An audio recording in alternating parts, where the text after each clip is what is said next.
আমার ভাইরা, আমার বন্ধুগণ, আল্লাহর নবীকে কেমন ভালোবাসতে হবে, আশিকে রাসূল হতে হবে কেমন, আল্লাহ রাব্বুল আলামিন কোরআনে জানায়া দেন। নবীজি কেমন আশিকে রাসূল হবে, কেমন ভালোবাসতে হবে তাদেরকে বলে দেন। কুল ইন কানা আবাউকুম ওয়া আবনাউকুম ওয়া ইখওয়ানুকুম ওয়া আজওয়াজুকুম ওয়া আশীরাতুকুম ওয়া আমওয়ালুন ইকতারাফতুমুহা ওয়া তিজারাতুন তাখশাউনা কাসাদাহা ওয়া মাসাকিনু তারদুনাহা। আল্লাহ কয়েকটা জিনিসের নাম বলেন, নবীজি আপনি তাদেরকে বলে দেন, যদি তারা তোমাকে ভালোবাসতে চায়, তোমার উম্মত হতে চায়, অবশ্যই যেন তারা তাদের নিজের বাবা মার চাইতে, তারা নিজের ছেলে মেয়ের চাইতে, তারা নিজের ঘর বাড়ির চাইতে, ব্যবসা বাণিজ্যের চাইতে যেন আমি আল্লাহ আর তোমাকে যেন বেশি ভালোবাসে। সুবহানাল্লাহ। আর যদি ভালোবাসে না, তাদেরকে বলো গজবের অপেক্ষায় যেন তারা তাকে অল্প কিছুক্ষণ পর গজব তাদের জন্য অপেক্ষমান। ও আমার ভাইরা, নবীজিকে জিজ্ঞাসা করেন, ইয়া রাসূলুল্লাহ আপনাকে ভালোবাসতে হবে, না ভালোবাসলে উম্মত হওয়া যায় না, তাহলে কতটুকু আপনাকে ভালোবাসবো? নবীজি কি বলেন নাই কথাটা? বলেন তো, নবীজি কি বলে যান নাই? আল্লাহ নবী বলে গেলেন, নবীজি বলেছেন, লা ইউমিনু আহাদুকুম হাত্তা আকুনা আহাব্বা ইলাইহি মিন ওয়ালিদিহি ওয়া ওয়ালাদিহি ওয়ান নাসি আজমাইন। যতক্ষণ পর্যন্ত তোমরা তোমাদের মা বাবার চাইতে, সন্তান সন্ততি, এমন কি তোমার নেতা নেত্রী নয়, মহানগরীর সভাপতি সেক্রেটারি নয়, জেলা সভাপতি জেলা সেক্রেটারি নয়, তোমার কেন্দ্রীয় সভাপতি, তোমার প্রেসিডেন্ট নয়, সবার চাইতে নয়, তাম পৃথিবীর মানুষের চাইতে যতক্ষণ না আমি নবীকে ভালো না বাসবে, ততক্ষণ তোমাদের ঈমান ঠিক থাকবে না। ঈমান নেই তোমার মধ্যে, জোরে করুন না নাউজুবিল্লাহ। আল্লাহ নবী কি, নবীজির সাহাবী হযরত আবু বকর সিদ্দিক রাদিয়াল্লাহু তাআলা আনহু, সাহাবায়ে কেরাম নবীকে কেমন ভালোবাসতেন। নবীজি একদিন আবু বকরকে দেখে কাছে ডেকে বললেন, আবু বকর, কাফের মুশরিকেরা পরামর্শ করেছে আমাকে মেরে ফেলবে, হত্যা করতে চায়। আল্লাহ আমাকে বলেছেন মক্কা ছেড়ে মদিনায় চলে যেতে হবে, হিজরত করতে হবে। তবে এই হিজরতটা বড় কঠিন, রাস্তায় কিন্তু বিপদও আছে, মেরে ফেলতে পারে। ও আবু বকর, কানে কানে শোনো, আমি চাই সফর সঙ্গী হিসাবে তোমাকে সাথে নিতে। ও আবু বকর, এমন অজানা গন্তব্যে, কঠিন পথে তুমি কি তোমার মা বাপ ছেড়ে, বাবা মা ছেড়ে, ছেলে মেয়ে ছেড়ে, বউ বাচ্চা ছেড়ে, ঘর বাড়ি ছেড়ে কি আমার সাথে যেতে পারবা? হযরতে আবু বকর নবীজিকে বলেন নাই, নবীজি একটু চিন্তা করার সুযোগ দেন, বউয়ের সাথে পরামর্শ করি বলেছেন, বাবার সাথে পরামর্শ করে বলবো বলেছেন। সাথে সাথে হযরতে আবু বকর বলেছেন, ইয়া রাসূলুল্লাহ লাব্বাইকা ওয়া সা'দাইকা ইয়া রাসূলুল্লাহ, নবীজি আমি প্রস্তুত, কখন যেতে হবে বলবেন। নবীজি সাহাবী হযরতে আবু বকর ওই দিন থেকে বাড়িতে এসে এর হিজরতে যাওয়ার আগ পর্যন্ত একটা রাত্র আবু বকর বিছানায় পিঠ লাগাইয়া ঘুমায় নাই। নবীজি হযরতে আবু বকরের বাড়িতে যান, শেষ রাত্রিতে আস্তে করে কারুল বাব, তার দরজার মধ্যে আস্তে করে নক করলেন, ডাকলেন না, কাফের মুশরিকরা যদি আবার শুনে ফেলে। আস্তে করে টুকা মারলেন, মারতে দেরি, আবু বকরের দরজা খুলতে দেরি হয় নাই। নবীজি জিজ্ঞাসা করেন, আবু বকর এত জলদি জলদি কেমন করে শেষ রাত্রিতে খুলে দিলা? আবু বকর বলেন, নবী গো, যেই দিন থেকে বলেছিলেন ওই দিন থেকে আপনার আবু বকর আর একটা রাত্র ঘুমায় নাই। সুবহানাল্লাহ। ভালোবাসার পরিমাণটা কেমন ছিল! হযরত খুবাইব রাদিয়াল্লাহু তাআলা আনহু অ্যারেস্ট করা হয়েছে, ফাঁসির মঞ্চে ওঠানো হয়েছে। ফাঁসির মঞ্চে উঠে শরীর থেকে ছুরি দিয়া, তরবারি দিয়া কেটে কেটে গোশতগুলি, মাংসগুলি আলাদা করা হচ্ছে, এক একটা গোশত আলাদা করে। আর বলে, খুবাইব রে, তুমি কি মুহাম্মদের ধর্ম ছাড়বা? খুবাইব বলেন, না না। এরপরে সর্বশেষ হযরতে খুবাইবকে বলল, খুবাইব একটা প্রস্তাব রাখতে চাই, আতুহিব্বু আন্না মুহাম্মাদাম মাকানা, তুমি কি পছন্দ করো আমরা সাইয়া তোমার জায়গাত আনিয়া মুহাম্মদ রে জেল আনিয়া ফাঁসি দিলেই তোমারে মুক্ত করে দিমু, তুমি মুহাম্মদ রে দরিয়া আনিয়া দিতে পারবাইনি? জোরে হোক নাউজুবিল্লাহ। দেখেন কেমন ইমান ছিল, আমাদের মতো কচু পাতার পানি ইমান ছিল না। আমরা রে থোড়া খালি যদি 10-12 লাখ বা 1 কোটি দিলেই দামি নির্বাচন করবাই নেই।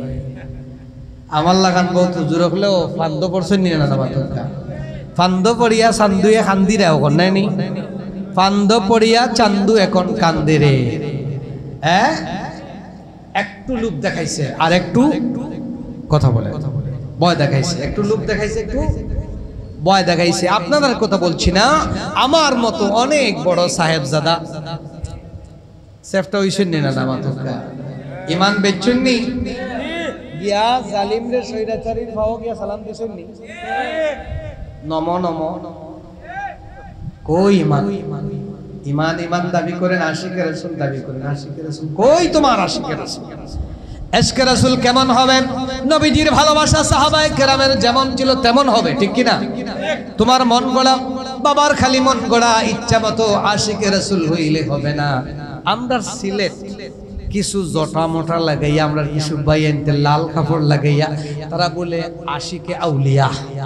আশিকে কিতা? আউলিয়া। শাহফরানোর আশিক, সাদলের আশিক, সেরা কিতা?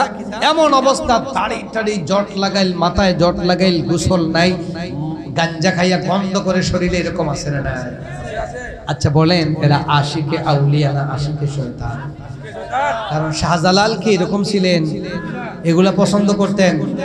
তিনি কি নামাজ বাদ দিতেন? তিনি কি এরকম শিরিক করতেন? এরা কিসের আশিকের আউলিয়া? এদের পক্ষ নিয়া আবার অনেকে কথা বলে, ঠিক না? এদের পক্ষ নিয়ে কথা বলে। আমার এই ভাইদেরকেও বলবো, ভাইরা সংশোধন হন, আপনারা আশিকে আউলিয়া না।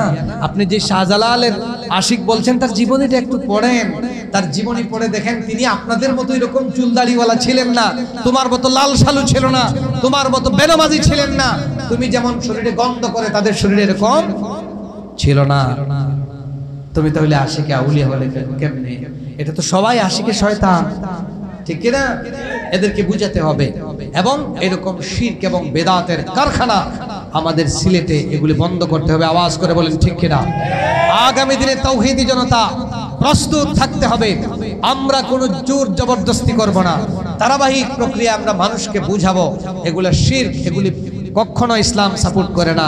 এবং শাহজালাল এগুলি করার জন্য, আমি তো বলি শাহজালাল শাহফরান যদি বেঁচে থাকতেন তাহলে এই প্রত্যেকটা উরুসকারীকে একটা একটা করে হত্যা করতেন, ঠিক কিনা? আচ্ছা শাহজালালে বিয়া করিয়া বাচ্চা কাচ্চা মনে হয় তুইয়া গেছে, মাতকা আলে আওলাদ তুইয়া গেছে। তার যদি আলে আওলাদ না থাকে এত বড় ডেগের টাকা খায় কারা? আমরা যদি বুঝতাম তার আত্মীয় স্বজন আছে, বুঝতাম তাহলে ঠিক আছে, ওনার আত্মীয় স্বজনরে আমরা একটু সহযোগিতা করি। ওনার তো কোনো আত্মীয় স্বজন নাই, পরিবার নাই, টাকাগুলো যায় কই, কে খায়? এই শহরে আমরা খোঁজ নিয়ে দেখেছি অনেক বড় বড় মাথা আলার বাসায়ও খাম পৌঁছে, ঠিক না? সাপ্তাহিক অংশ ভাগ ভাগ করে নেওয়া হয়। এই জন্য অনেকের স্বার্থের কারণে অনেক ভাইরা এই শিরকের আড্ডাখানাকে বন্ধ করেন নাই।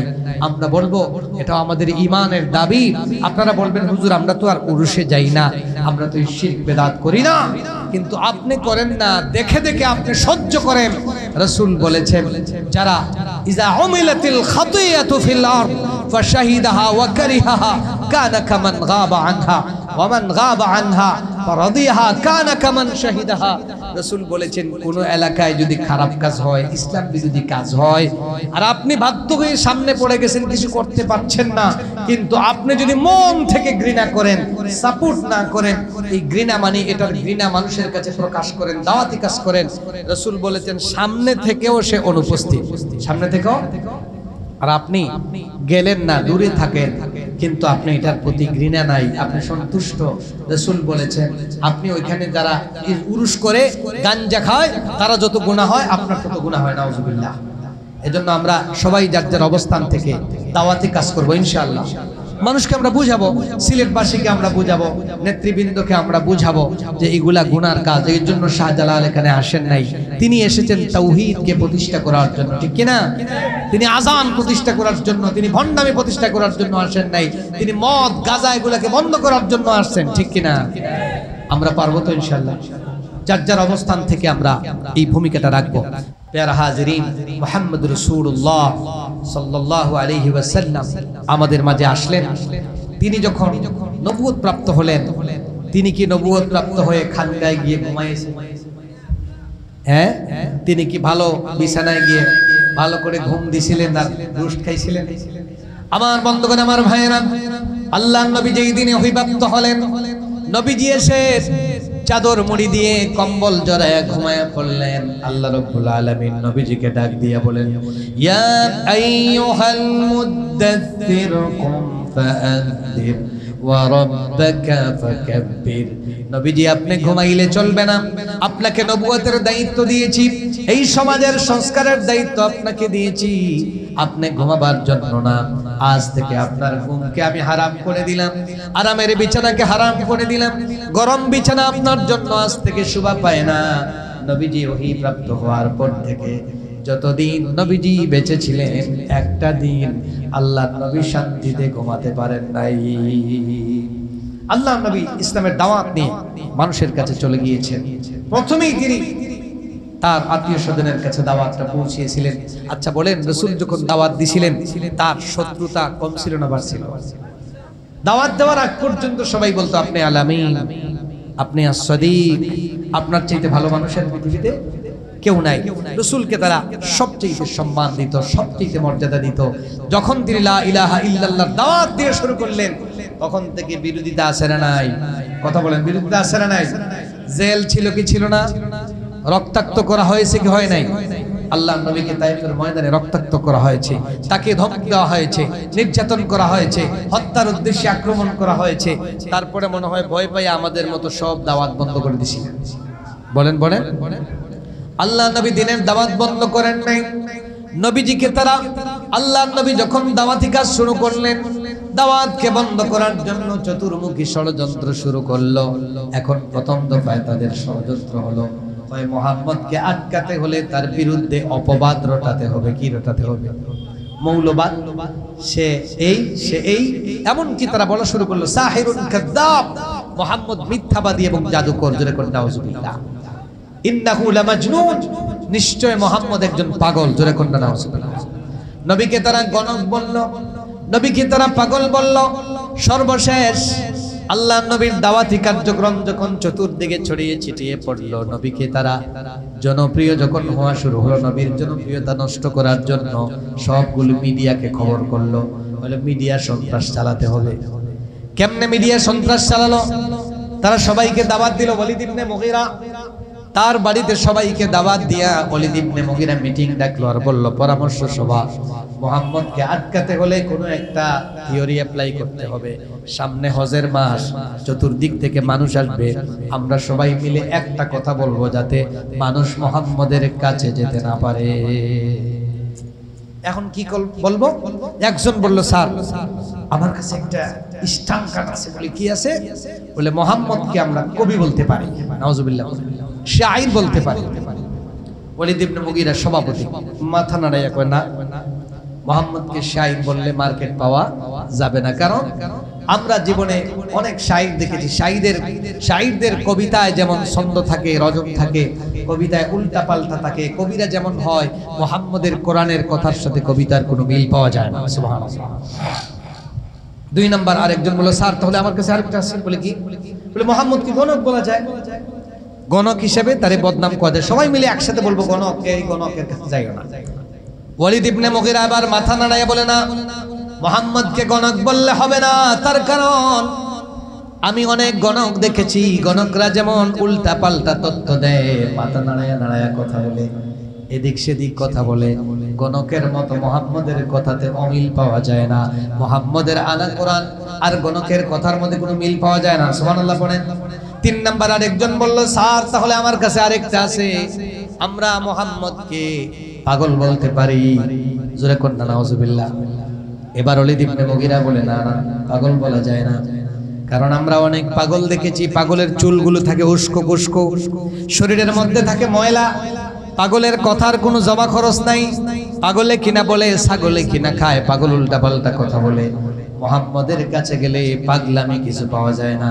মুহাম্মদের কোরআন যা বলে পাগলামির কোনো বক্তব্য পাওয়া যায় না, অতএব এটা বললেও মার্কেট পাওয়া যায় না। শেষে আরেকজন বলে, তাহলে কি বলা যায়?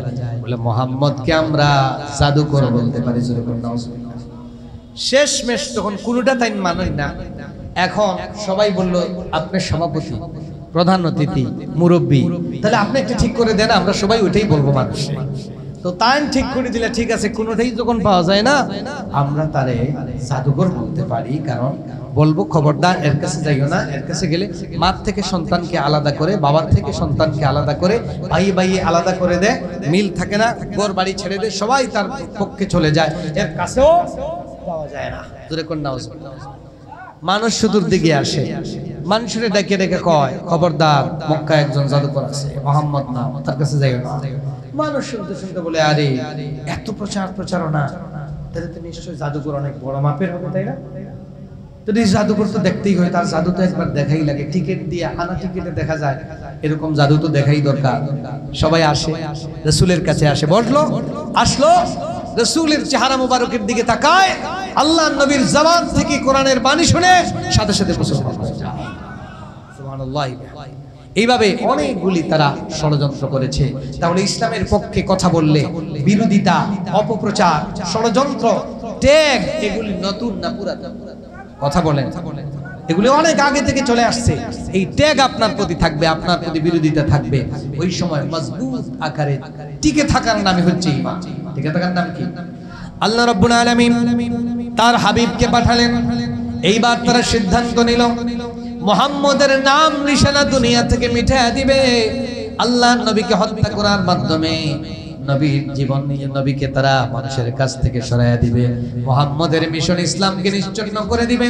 আল্লাহ রাব্বুল আলামিন তার হাবিবকে বলেন, ইয়া রাসূলুল্লাহ, তারা ধারণা করলো তোমাকে দুনিয়া থেকে মিটাইয়া দেওয়ার জন্য, তোমার নাম নিশানা মিটাইয়া দেওয়ার জন্য নবীকে নিষিদ্ধ করার চেষ্টা তারা করছে, কি করে নাই? নবীর দলকে নিষিদ্ধ করার চেষ্টা করেছে। আল্লাহ রাব্বুল আলামিন দেখেন কি করেছে। আল্লাহ রাব্বুল আলামিন তার হাবিবকে বলেন, ওয়ারাফা'না লাকা যিকরাক, নবীজি আমি আপনার মান সম্মান তামাম দুনিয়ার উপরে কিয়ামত পর্যন্ত উঠায়া দিয়েছি। নবী আপনার স্মরণকে আমি উঁচু করে দিয়েছি তামাম বিশ্ববাসীর উপর। 1 বছরের জন্য নয়, 5 বছরের জন্য নয়, 41 সাল পর্যন্ত নয়, কিয়ামত পর্যন্ত রাসূল আপনার নামকে আমি গোটা বিশ্বময় ছড়িয়ে দিয়েছি। আচ্ছা, আমার দিকে তাকান। তারা চাইলো রাসূলকে শেষ করে দিতে, ইসলামকে শেষ করে দিতে চাইলো। আল্লাহ রাব্বুল আলামিন রাসূলকে উঠাইছেন কি উঠান নাই? রাসূলের নাম কেমন করে উঠাইলেন দেখেন। আল্লাহ রাব্বুল আলামিন তার হাবিবকে বলেন, রাসূল ইযা যুকিরতু যুকিরতা মাই, ও নবীজি যখন পৃথিবীর কোন জায়গায় কিয়ামত পর্যন্ত আমার নাম উচ্চারিত হবে, কেউ যদি আফ্রিকার জঙ্গলে, পৃথিবীর কোন জায়গায়, সুন্দরবনে, কিংবা বাংলাদেশের অন্য প্রান্তে, বিশ্বের কোন প্রান্তে কেউ যদি একবার কোন মুসলমান আমার নাম উচ্চারণ করে, নবীজি আমার নামের সাথে তোমার নামটাও থাকবে। সুবহানাল্লাহ। আমার নাম উচ্চারণ করলে তোমার নাম উচ্চারণ হবে, লা ইলাহা ইল্লাল্লাহু মুহাম্মাদুর রাসূলুল্লাহ। বলেন তো আল্লাহর নামের সাথে নবীর নামটা আছে না নাই? এখন যদি আপনারা বলেন, হুজুর আমরা শুধু লা ইলাহা ইল্লাল্লাহ মানি, মুহাম্মাদুর রাসূলুল্লাহ অংশটা আমি মানি না, মুসলমান হতে পারবেন? ইমানদার বলা যায়? আপনার ঈমান পরিপূর্ণ হবে না। ও আমার ভাইরা, আমার বন্ধুগণ, এরপরে দেখেন আল্লাহ রাব্বুল আলামিন কেমন করে তার নবীর সম্মান ইজ্জত বাড়ায়া দিলেন, নবীর নামটা কেমন করে বাড়ায়া দিলেন। আল্লাহ রাব্বুল আলামিন বলেন, নবীজি এমন সম্মান মর্যাদা বাড়ায়া দিব, আমার নাম উচ্চারণের পরে আপনার নাম থাকবে। তার ব্যাখ্যায় বলা হচ্ছে, ফিল আযানে ওয়াল ইকামা, আপনাদের এখানে আজকের যে এশার আযান হলো, সিলেটে যে এশার আযান হইছে, বলেন তো দেখি এশার আযানে নবীর নাম ছিল কি ছিল না? আওয়াজ করে বলেন, আল্লাহর নামের পরে নবীর নাম ছিল কি ছিল না? আশহাদু আল্লা ইলাহা ইল্লাল্লাহ, এরপরে ছিল আশহাদু আন্না মুহাম্মাদার রাসূলুল্লাহ। আল্লাহর নাম আছে, নবীর নাম আছে। এখন যদি কোনো মুয়াজ্জিন সাহেব বলে, না না এখন থেকে আর নবীর নাম বলবো না, আশহাদু আল্লা ইলাহা ইল্লাল্লাহ আশহাদু আন্না মুহাম্মাদুর রাসূলুল্লাহ বাদ দিয়ে দিলাম, বলেন তো দেখি তার আযান শুদ্ধ হবে নাকি? ও ও আমার ভাইরা, আপনার আজানের মধ্যে নবীর নাম না নিলে আজান শুদ্ধ হয় না। 5 বার আজানের মধ্যে নবীর নাম, আরো 5 বার ইকামতের ভিতরে নবীর নাম আছে না নাই? ফিল ইকামা নবীর নাম আবার আছে। এখন আসেন 3 নাম্বার, নামাজ যে আমরা পড়লাম, আজান আর ইকামতে ছিল নবীর নাম, কিন্তু নামাজে মনে হয় না। আওয়াজ করে বলেন, নামাজে ছিল। এমন ভাবে আছে, নামাজের তাশাহুদ যখন আত্তাহিয়াতু আমরা পড়ি, এই আত্তাহিয়াতু না পড়লে আমাদের নামাজ শুদ্ধ হবে না। এই আত্তাহিয়াতুর মধ্যে নবীর নাম আছে না নাই? ও আমার ভাইরা শোনেন, নবীজির নাম নামাজের ভিতরে একবার নয়। এই জন্য কবি হাসান বিন সাবিত বলেন, নবীর নাম ইল্লাম নুকাররিরহু ফীহিমা, বারবার যদি নবীর নাম উচ্চারণ না হয় তাহলে তোমার নামাজটা কখনো শুদ্ধ হবে না। আত্তাহিয়াতের ভিতরে নবীর নাম পড়ার পরে হয় আল্লাহুম্মা সাল্লি আলা মুহাম্মাদ ওয়া আলা আলি মুহাম্মাদ, এটা শেষ করে আবার বলে আল্লাহুম্মা বারিক আলা মুহাম্মাদ ওয়া আলা আলি মুহাম্মাদ। একবার না বারবার? আজানের ভিতরে একবার না বারবার? ইকামতের ভিতরে বারবার হয়। এরপরে আবার দেখেন ওয়াউমাল জুমআতি, আজকে কি বার? জুম্মাবার গেছেন। আজকের জুম্মার নামাজে ইমাম সাহেব খুতবা দিবেন কয়টা? কথা বলেন। 2টা খুতবার ভিতরে আল্লাহর প্রশংসার পরে নবীর নাম ছিল কি ছিল না? আরে ইমাম সাহেবের, খতিব সাহেবের খুতবা শুদ্ধ হবে না যদি নবীর নাম খুতবার মধ্যে উচ্চারণ না করেন। তাহলে খুতবার ভিতরে আল্লাহ নবীকে জীবিত রেখেছেন, জোরে কোন না সুবহানাল্লাহ। 4 নম্বরে দেখেন ওয়াউমাল ফিত্র ওয়াউমাল আযহা, বছরে ঈদের নামাজ পড়ি 2টা, বলেন তো দেখি ওই ঈদগাহে ঈদের জামাতে খুতবার মধ্যে নবীর নাম আছে না নাই? আল্লাহ নবীর নাম আল্লাহ জীবিত রাখলেন। ওয়া ফি খুতবাতিন নিকাহ ওয়া ফি মাশারিকিল আরদি ওয়া মাগারিবিহা। আরেকটা কথা জিগাই, বিয়া করছেন যারা, বিয়ার দিন খুতবা একটা আছিল না? মাথেন না? না এটা মনে নাই? বিয়ার খুশি এফাই উলিশ মনে আছে? খুতবা কিন্তু হইছিল ওই দিন, মনে আছে? একজন হুজুর খুতবা দিছিল ওই দিন, মনে হয় রাসূলের নাম ছিল না। আপনার বিয়ের খুতবাতেও ছিল, সুবহানাল্লাহ পড়েন। আপনার বিয়ের খুতবাতে ছিল। আল্লাহ রাব্বুল আলামিন এমন ভাবে নবীদের শরণটাকে ছড়াইয়া দিলেন, তাম পৃথিবীর মধ্যে আল্লাহর নবীর শরণটাকে আল্লাহ রাব্বুল আলামিন ছড়াইয়া দিলেন। যেই নবীর উম্মতকে আল্লাহ বানাইলেন আমাদেরকে, ওই নবীকে আল্লাহ রাব্বুল আলামিন চরিত্রের দিক থেকে কেমন সুন্দর করেছিলেন। আল্লাহ রাব্বুল আলামিন বলেন, ওই নবীর চরিত্র এমন ফুলের মতো পবিত্র নয়, শুধু বলেন নাই, আল্লাহ বলেছেন ইন্নাকা লাআলা খুলুকিন আযীম, সবচেয়ে চরিত্রবান নবী আল্লাহ আমি তোমাদেরকে দিয়েছি। সবচেয়ে শ্রেষ্ঠ চরিত্রের অধিকারী ছিলেন। চিৎকার করে বলেন আল্লাহু আকবার। এবার আসেন শারীরিক গঠনের ক্ষেত্রে কেমন সুন্দর করে আল্লাহ নবীকে বানিয়েছিলেন। আল্লাহ নবীর সৌন্দর্যের ব্যাপারে বলা হয়, নবীজি এত সুন্দর ছিলেন, আই আফসোস আমরা অনেকেই, আমরা তো কেউ নবীকে দেখতে পারি নাই, ঠিক কিনা? যারা নবীজিকে দেখেছেন তাদের ভাগ্যটা কত ভালো। আমরা নবীর সৌন্দর্য দেখি নাই, ওই নবী কেমন সুন্দর ছিলেন। আল্লাহ নবীর সাহাবী হযরতে জাবির ইবনে সামুরা রাদিয়াল্লাহু তাআলা আনহু, তিনি হাদিস বর্ণনা করছেন। তিনি বলেন, আমি একদিন রাতের বেলা নবীজিকে দাওয়াত করলাম, ইয়া রাসূলুল্লাহ আমার বাড়িতে আপনি দাওয়াত খাবেন। নবীজি দাওয়াত রাখলেন। সামুরা বলছেন, আমি রাতের বেলা নবীজিকে দাওয়াত দিয়ে সব কিছু রেডি করে অপেক্ষায় আছি। রাতের বেলা কখন জানি আমার নবীজি আমার বাড়িতে এসে আমার বাড়িটাকে ধন্য করবেন। আমি অনেক আনন্দ তার বাড়ির সামনে দাঁড়িয়ে আছে। ওই দিন জ্যোৎস্না রাত ছিল, 14 তারিখ দিবাগত রাত ছিল, চাঁদনি রাত, একেবারে ফর্সা ছিল। তিনি বলেন, দূর থেকে আমি দেখলাম লাল একটা চাদর গায়ে দিয়া। সুন্দর মানুষ যদি লাল চাদর গায়ে দেয় সুন্দর কম লাগে না বেশি লাগে? তিনি বলেন গায়ের মধ্যে লাল একটা চাদর ছিল। দূর থেকে দেখা যায় নবীজি লাল চাদর পরে সুন্দর মানুষ আসতেছেন। আমি বাইরে বের হয়ে গেলাম।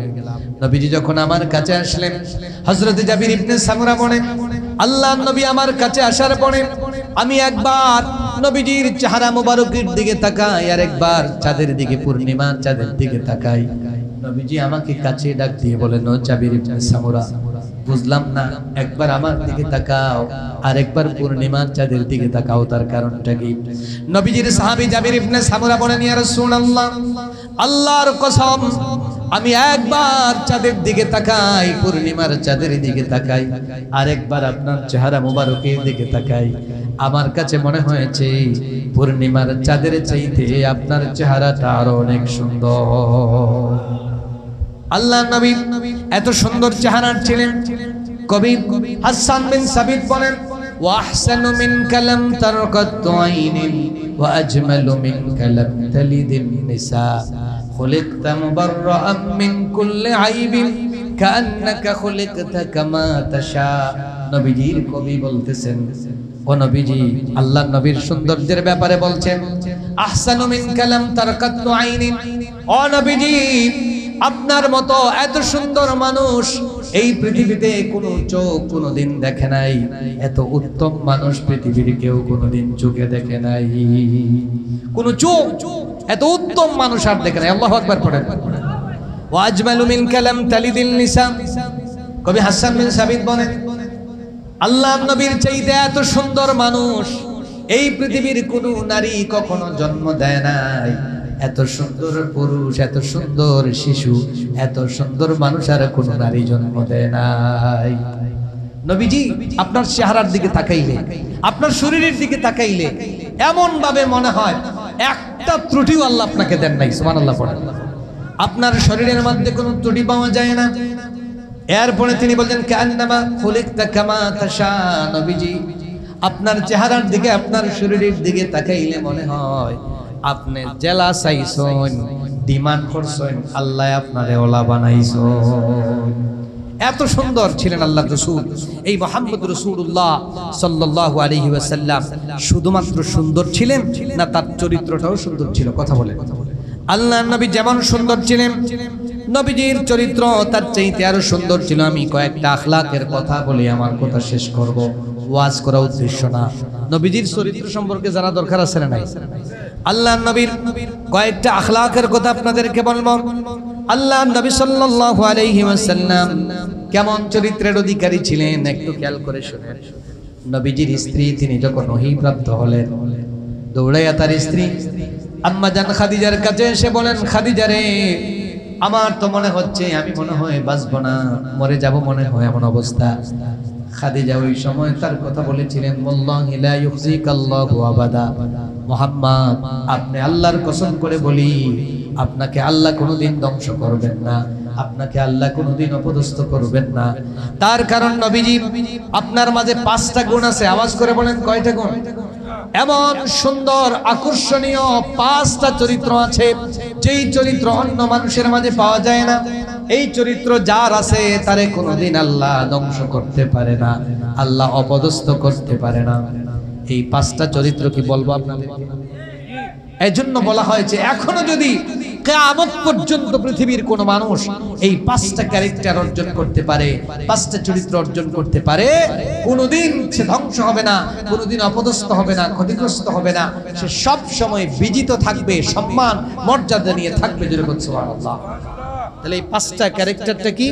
1 নাম্বার ক্যারেক্টার হলো ইন্নাকা লাতাসিলুর রাহিম।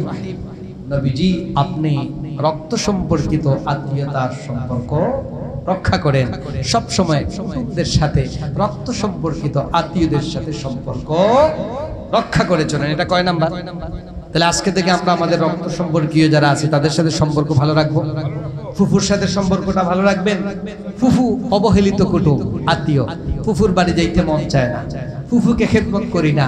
খালা আছেন, খালাকে খেদমত করি না। চাচা আছেন, তারপরে আমার ভাই আছে, বোন আছে, বোনের বাড়িতে যাইতে চাই না।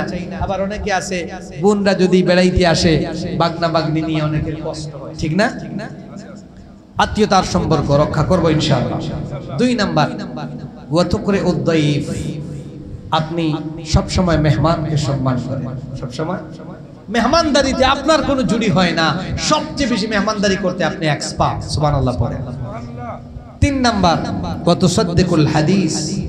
আপনি সব সময় সত্য কথা বলেন, সব সময়। তাহলে বোঝা গেল সত্য কথা যারা কয় তাদের ধ্বংস নেই, তারা অপদস্থ হবে না, বেইজ্জত হবে না। 4 নাম্বার ওয়া তাহমিলুল কাল। নবীজি আপনি অসহায় মানুষের বোঝা বহন করেন, জোরে কন্যা সুবহানাল্লাহ, এতিমের বোঝা বহন করেন, অসহায় মানুষকে সাহায্য করেন। কোন অসহায় মানুষ দেখলে আপনি অস্থির হয়ে যান, আপনি তার অসহায়ত্বকে দূর করে দেন, জোরে কন্যা সুবহানাল্লাহ। আল্লাহর নবী তো এরকম ছিলেন সমাজসেবক।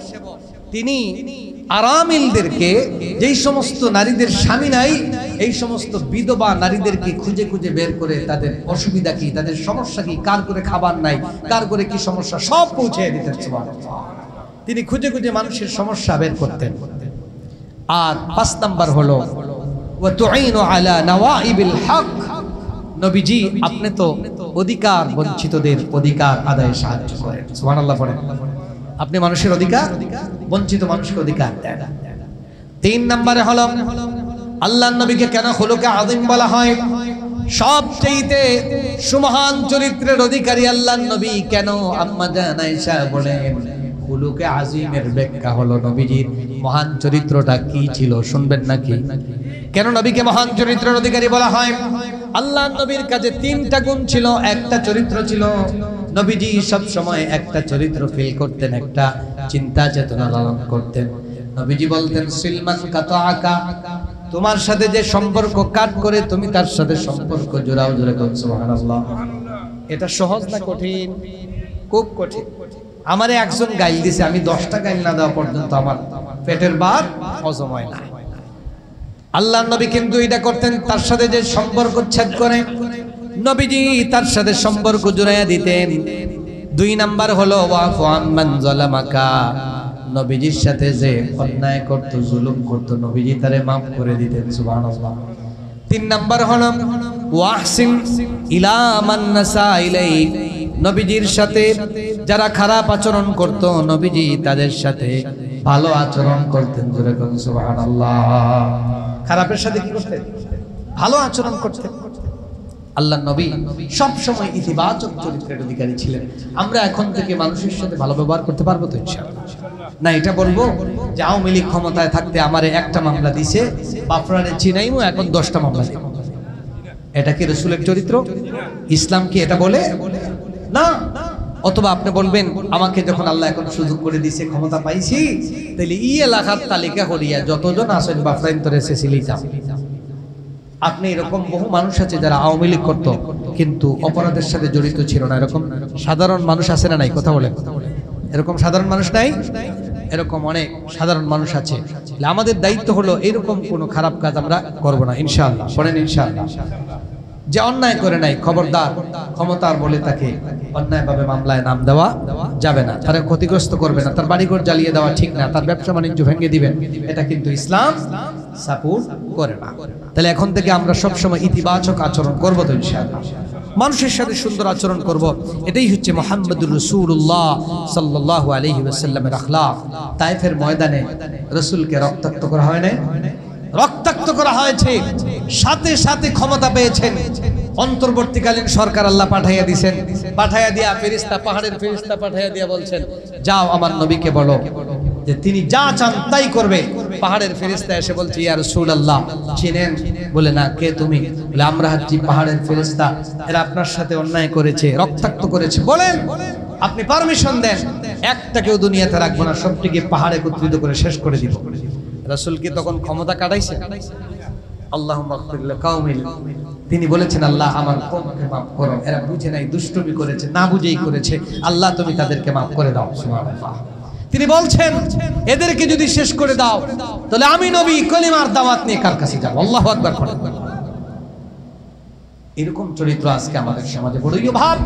এই সংস্কার বলছি, সংস্কার যদি চান, সংস্কার করতে চান, স্থায়ী যদি সমাধান চান, হত্যা, লুণ্ঠন, এক সরকার যাওয়ার পরে আরেক সরকারের এরকম বাঙ্গাবাঙ্গি, জ্বালাও পোড়াও, এগুলো যদি নৈরাজ্য বন্ধ করতে চান, রাসূলের চরিত্রের কাছে আসতে হবে। ঠিক কিনা বলে? আসুন রাসূলের চরিত্রের কাছে। আল্লাহ নবী সাল্লাল্লাহু আলাইহি ওয়াসাল্লাম এরকম বিজয় করেছিলেন। মক্কা বিজয় করে নবীজি যখন মক্কায় এসে ঢুকলেন, বলেন তো বিজয় হয়েছে কি হয় নাই? স্বাধীনতা হয় নাই? মক্কা বিজয় করেছেন 13 বছর পর। রাসূল কিন্তু 13 বছর অনেক নির্যাতিত হয়েছেন, ঠিক কিনা? বাড়ি থেকে বের করে দেওয়া হয়েছে, সাহাবায়ে কেরামের ঘর বাড়ি ভেঙে দেওয়া হয়েছে, শত শত নয় হাজার হাজার সাহাবায়ে কেরামকে হত্যা করা হয়েছে। রাসূলকে তায়েফের ময়দানে রক্তাক্ত করা হয়েছে। যে জাতি তার ঘরবাড়ি থেকে তাকে বের করে দিয়েছে, রাসূল মক্কা থেকে বের হওয়ার সময় বলেছিলেন, মক্কা তুমি আমার শৈশব কৈশোরের মক্কা, তোমাকে ছেড়ে যেতে আমার কষ্ট হচ্ছে, এরা যদি আমার জাতির মানুষ আমাকে বের করে না দিত আমি তোমাকে ছেড়ে কখনো যেতাম না। রাসূলকে তারা বের করে দিয়েছিল। রাসূল আসছেন মক্কা বিজয়ের পরে, সবাইকে হাতের মুঠোয় পাইছিলেন কি পান নাই? আওয়াজ করে বলে, সবাইকে পাইছেন। চাইলে কি সবাইকে হত্যা করতে পারতেন না? ক্র্যাকডাউন দিতে পারতেন না? গণহত্যা করতে পারতেন না? আমার নবী সাল্লাল্লাহু আলাইহি ওয়াসাল্লাম ওই দিন কাবার চত্বরে দাঁড়িয়ে ঘোষণা করলেন, ও মক্কার মানুষেরা, আমার জাতির মানুষেরা, তোমরা আমার সাথে, আমার সাহাবায়ে কেরামের সাথে অনেক জুলুম করেছো। দীর্ঘ 13টা বছর আমরা ঘরবাড়ি ছেড়ে থেকেছি, হজ করতে দেও নাই, এসেছিলাম হজ করার জন্য, এই সুযোগটাও তোমরা দেও নাই। আজকের দিনে আমরা তোমাদেরকে সুযোগ পেয়েছি, তোমরা ভয় পাওয়ার কোনো কারণ নাই। আজকে আমি ঘোষণা করলাম, আমার ভাই ইউসুফ আলাইহিস সালাম যেভাবে তার ভাইদেরকে ক্ষমা করে দিয়েছিলেন, যেই ভাষায় আমিও আজকে ঘোষণা দিলাম, ক্বালা তাসরিবা আলাইকুমুল ইয়াউম, আজকের দিনে আমার কোনো আপত্তি তোমাদের প্রতি নাই, মাফ করে দিলাম তোমাদেরকে। সুবহানাল্লাহ পড়েন। রাসূলের কাছে এসে ইহুদি আশ্রয় নিয়েছে, রাসূল তাকে খেদমত করেছেন। সুবহানাল্লাহ পড়েন। ইহুদির লাশ নিয়ে যাওয়া হচ্ছে, রাসূল দাঁড়িয়ে সম্মান দিয়েছেন। আল্লাহু আকবার। কেমন সম্প্রীতির ধর্ম ছিল। আল্লাহর নবী বলেছেন, তোমার কাছে যদি কোনো অমুসলিম থাকে, বিধর্মী থাকে, তার ধর্মীয় প্রতিষ্ঠান, তার প্যাগুডা, তার উপাসনালয়, এগুলিকে তুমি নিরাপত্তা দিতে হবে, এগুলি অবশ্যই নিরাপদ থাকতে হবে, আক্রমণ করা যাবে না। মায়ের পেটে যেমন নিরাপদ, অমুসলিমরা তোমার কাছে সেমন নিরাপদ থাকবে। রাসূল বলেছেন, কিয়ামতের দিন সে জান্নাতে যেতে পারবে না, আমি তার জন্য সুপারিশ করব না যে অন্য ধর্মের মানুষকে নির্যাতন করে হত্যা করে। জোরে বলুন নাউজুবিল্লাহ। রাসূল তো এই ধর্ম শিক্ষা দিয়ে গেলেন। এজন্য সংস্কার বলেন, স্থায়ী সংস্কার করতে হলে, ক্ষমার রাজনীতি শিখতে হলে ইসলামের কাছে আসতে হবে। আওয়াজ করে বলেন ঠিক কিনা? ইসলামের কাছে আসতে হবে। যদি দুর্নীতি বন্ধ করতে চান, টাকা পাচার বন্ধ করতে চান, হত্যা, সন্ত্রাস, চাঁদাবাজি, কি পরিমাণ চাঁদাবাজি ছিল। আজকে টমটমে আমি উঠেছি, ভিতরের রাস্তা সুবিদ বাজার, সে আমাকে বলছে, হুজুর এতদিন কি বলবো, আমরা 100 টাকা করে দিতে হতো, প্রতিদিন 100 টাকার করে চাঁদা দিতে হতো এই সমস্ত চোরদেরকে। আমি বললাম, এখন হয় না হুজুর, এখন আর দিতে হয় না। এরকম চাঁদাবাজি সব সেক্টরে ছিল কি ছিল না? প্রত্যেকটি সেক্টরে চাঁদাবাজি ছিল। একজন মানুষ গ্রাম থেকে এসে শহরে ঘর বাড়ি বানাইবার জন্য ওদেরকে সাদা দিতে হতো, ঠিক কিনা? মনে হতো যেন তার বাবার খালি টাকা দিত।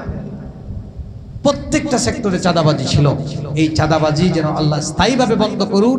আর এই বন্ধ করতে হলে রাসূলের সুন্নাহর প্রতি আসতে হবে। আওয়াজ করে বলেন ঠিক কিনা? আল্লাহর নবীর চরিত্রের কাছে আসলে এগুলি অবশ্যই বন্ধ হবে। আমার মুসলমান ভাইরা, আমার বন্ধুগণ, এখন প্রশ্ন হলো, আমরা যদি নবীজির উম্মত হতে চাই, নবীর উম্মত যদি হই না, তাহলে বলেন তো দেখি, কিয়ামতের দিন নবীর সুপারিশ পাওয়া যাবে? বলেন তো। কাউসারের পেয়ালা কি পান করা যাবে? কাউসারের পেয়ালা পান করা যাবে না। নবীজির উম্মত হতে হলে অবশ্যই মৌলিক 2টা দফা কাজ আমাদেরকে করতে হবে। একটু জোরে বলেন না, কয় দফা কাজ? জোরে বলেন, কয় দফা? 2 দফা কাজ। 1 নাম্বার দফা হলো মুহাব্বতুর রাসূল, নবীজিকে সবচেয়ে বেশি ভালোবাসতে হবে। প্রশ্ন করবেন, হুজুর আমরা আশিকে রাসূল হতে চাই, কতটুকু রাসূলকে ভালোবাসবো? আমার আব্বা আম্মার চাইতে কম না বেশি? বুঝে বলে, তাহলে একটু জোরে বলেন। আব্বা আম্মার চাইতে বেশি? আমার স্বামী স্ত্রীর চাইতে, ছেলে মেয়ের চাইতে কম না বেশি? বেশি হবে। তবে আমার ঘর বাড়ি, ব্যবসা বাণিজ্যের চাইতে কম হলে মাতিছেন না? আচ্ছা, এগুলোর চাইতে বেশি ভালোবাসবো হুজুর, ভালো কথা, কিন্তু আমি তো রাজনীতি করি। হুজুর রাজনীতি করতে হলে তো লিডারকে একটু বেশি ভালোবাসতে হয়, তবে আমার নেতা নেত্রীর চাইতে তো কম ভালোবাসবো। কম না বেশি? যদি কম হয় ঈমান থাকবে? জোরে বলেন। হ্যাঁ, তবে আপনি মহানগরীর সভাপতি হলে আপনার ঈমান ঠিক থাকবে, আপনি জেলা সভাপতি হইলে ঈমান ঠিক থাকবে।